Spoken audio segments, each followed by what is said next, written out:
on to fair or equal play, which is really promotions and media, I think the first short-term goal we can have would be around leveraging all forms of digital media to produce more women's sports content and hopefully someday aggregate that content in one place.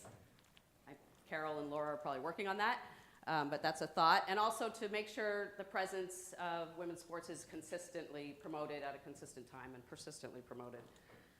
Women's rights groups are really doing an amazing work. Show of hands, how many people follow Ultraviolet? Wow, only one person. Okay, something to think about. How about the Representation Project?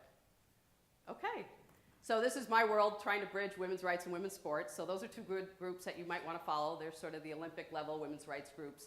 They're doing a lot of petitions and campaigns where they mobilize public outcry against, in this instance, they have a campaign, Representation Project Not Buying It, where they've mobilized millions of people to address sexism in merchandising and advertising and forced major companies to change what they're doing.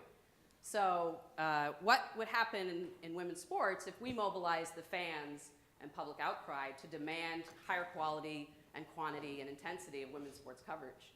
We haven't done that yet, in my opinion, and I so appreciated Stacy highlighting that we need to focus on the customer.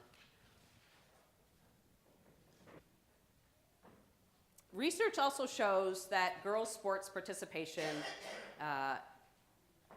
at the grassroots level, high school level, is also an economic influencer and also builds a healthy, educated populace. So what if we were to put a lot of money into promoting women and girls running to sports the same way we promote girls running to, get the comb for her My Little Pretty Pony.